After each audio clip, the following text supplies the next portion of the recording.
Comment ne plus jamais reporter au lendemain? Comment fuir la procrastination? C'est votre capsule.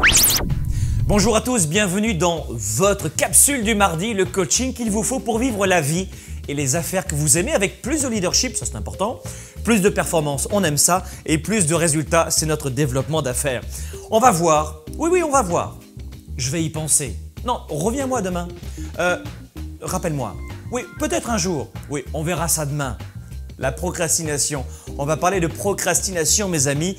Nous allons parler de ce fâcheux défaut de reporter au lendemain ce que l'on peut faire aujourd'hui. Et ça, c'est la procrastination. Boum! Ça, c'est un grave défaut de beaucoup de gens. Rappelez-vous que les gens qui réussissent, ce ne sont pas les gens qui ont le plus de diplômes. Ce ne sont pas non plus les gens qui ont plus d'argent au début. Ce ne sont pas les gens les plus intelligents. Les gens qui réussissent sont des gens qui font ce qu'ils savent.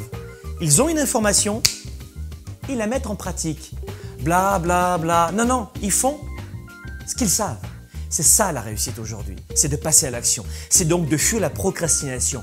Commençons donc par préciser c'est vrai que notre style de vie, et je voudrais vous dédouaner, que notre style de vie ne nous encourage pas vraiment à passer toujours à l'action, en restant focusé sur les tâches importantes. Vous savez qu'on a une infinité de distractions numériques aujourd'hui autour de nous qu'on n'avait pas à l'époque. Mais on ne peut pas toujours blâmer uniquement Facebook, Instagram, les courriels, les SMS, la rapidité, les téléphones cellulaires. Vous savez, bien avant les médias sociaux, bien avant les téléphones cellulaires, bien avant les iPads ou autres gadgets, nos parents, nos arrière-grands-parents connaissaient eux aussi la procrastination. Voici donc pour vous aujourd'hui 5 conseils simples et universels pour vous permettre de passer à l'action plus rapidement. Cette capsule n'est pas parfaite, cette capsule va aller très vite. Ce que je veux aujourd'hui, c'est actionner une sonnette d'alarme ou dire passer à l'action, passer à l'action. Voici 5 astuces. Numéro 1, pour fuir la procrastination, astuce numéro 1, n'attendez pas la perfection mes amis. Et rien n'est parfait, ça n'existe pas la perfection. Nous avons souvent tendance, nous leaders et entrepreneurs, à vouloir être perfectionnistes. Et ça nous éloigne de l'action. Si vous avez la propension, mes amis, si c'est votre style psychologique, si vous avez la propension à finaliser le moindre détail avant de vous lancer ou de passer à autre chose, cela peut vous pousser à passer trop de temps sur chacune de vos actions. Les Américains d'ailleurs sont bien meilleurs que les francophones là-dessus. On a les Américains, les Québécois au centre et ensuite on a l'Europe. L'Europe c'est pire. On passe des heures et des heures à réfléchir. Tant que ce n'est pas parfait, on réfléchit. Wow! Vous savez quoi la stratégie? Vous passez 10% du temps à réfléchir, 90% dans l'action. C'est pas compliqué. 10% du temps à réfléchir et 90% de votre temps, vous le passez dans l'action. Et voilà comment vous aurez plus de résultats. Vous savez, je ne veux pas vous dire l'inverse. C'est important d'être rigoureux dans ce que l'on fait. Oui, c'est important.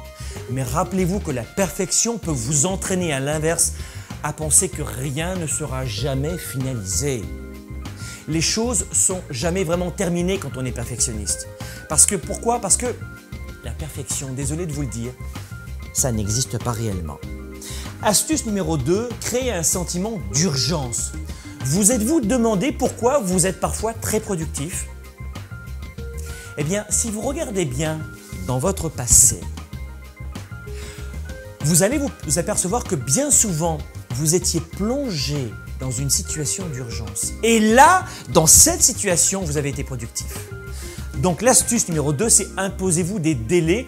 L'astuce numéro 2, c'est placez-vous des échéances spécifiques pour certaines tâches et c'est ainsi que vous pourrez progresser plus vite. Mettez-vous dans l'urgence et vous allez produire. Astuce numéro 3, découpez un grand projet en petites tâches. On dit toujours qu'un éléphant, ça se mange une bouchée à la fois. C'est la même chose. Pour fuir la procrastination, le blocage de passer à l'action, découpez votre projet en petites tâches. La procrastination est souvent le reflet d'un dépassement de situation. Vous êtes d'accord? Bon, donc on reste souvent figé bloqué, parce qu'on est submergé par l'énormité d'une tâche. Donc mon astuce, c'est de démarrer une entreprise, changer d'emploi, chercher un nouveau job, démarcher un nouveau marché de clients, développer une nouvelle clientèle, je vous disais réorganiser un service, votre service, lancer votre site web, peu importe, ce sont des projets dans lesquels il est bien souvent difficile de savoir par où commencer, tellement la tâche est importante, ou lancer un nouveau produit. Dans ce cas-là, c'est très simple.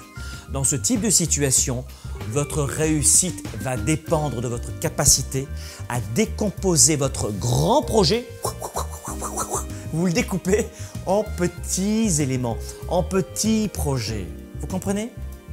Ça va vous permettre de réagir beaucoup plus rapidement. Ensuite, attribuez à chaque petit morceau une tâche. Une tâche, par exemple, une tâche par jour dans votre calendrier. Et même si c'est juste pendant 15 minutes par jour, vous allez avancer. Cette approche est très efficace, mes amis, pour vous donner le petit coup de pouce psychologique pour sortir de la procrastination. Et enfin, quatrième astuce, travaillez vos rythmes naturels et vos habitudes en fonction de vous-même. Je dirais que, on dit souvent, il y a un dicton qui dit « se coucher tôt, se lever tôt ». Mais ça ne s'applique pas forcément et pas nécessairement à tout le monde. Certaines personnes que je connais sont des gens productifs le matin. D'autres sont des noctambules. La clé, c'est de comprendre quelles sont vos heures de productivité et de miser dessus pour avancer sur les tâches les plus difficiles ou de haute priorité. Par exemple, si vous êtes une personne du matin, eh bien c'est simple, utilisez les premières heures du matin à 6h, 7h pour vous attaquer à l'une des tâches les plus complexes. Ou à l'inverse, si c'est à 20h que vous êtes le plus créatif pour, par exemple, écrire votre livre ou rédiger un rapport, utilisez ce créneau horaire, d'accord? Et cinquième astuce, la dernière, procédez à une vérification d'heures. Qu'est-ce que je veux dire? Dernière astuce est très importante. Pour sortir de la procrastination, faites en sorte de ne jamais finir une journée en vous demandant « Oh, non mais tu sais quoi, Franck, la journée est passée, ah je ne l'ai pas vu passer, ah j'ai pas eu le temps de faire quoi que ce soit ». Évitez de finir une journée en vous demandant où votre temps est allé. Si vous êtes dans la vente, à la tête d'un service ou d'une petite entreprise ou secrétaire de direction ou une maman, un père de famille qui a plein de choses à gérer, évitez ça. Il est essentiel de comprendre exactement comment vous utilisez votre temps. Et je vous recommande de mener un audit détaillé de votre journée et de garder trace de ce que vous avez fait et combien de temps cela vous a pris. Ces audits de temps peuvent vous révéler de grandes connaissances dans votre flux de travail quotidien et peuvent vous aider à effectuer des ajustements si nécessaire. Donc, calculez votre temps, un peu comme le font les avocats. Ils disent tiens, boum, ils actionnent un chronomètre, ils se disent voilà, j'ai passé 25 heures, c'est votre dossier.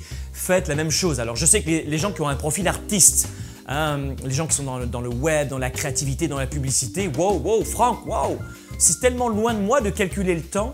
Faites-le, vous allez augmenter votre productivité. Voici mes amis 5 clés pour vous sortir de la procrastination. Si vous aussi vous avez été victime de cette fâcheuse tendance à reporter au lendemain, partagez avec nous, avec notre communauté Globe, juste ci-dessous sous cette vidéo sur notre site internet.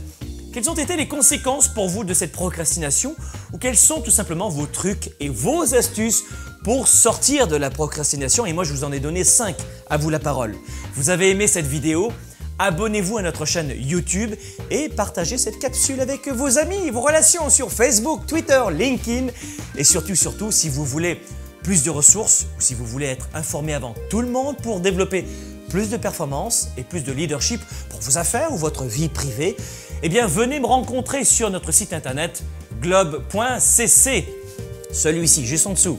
Venez me rencontrer et je vous donnerai beaucoup plus d'informations. Pourquoi? Parce que je donne beaucoup plus à mes abonnés chaque mois et chaque année. C'est la raison pour laquelle vous voulez venir nous rejoindre. Soyez un leader actif, déraisonnable et inspirant pour un monde meilleur. À la semaine prochaine.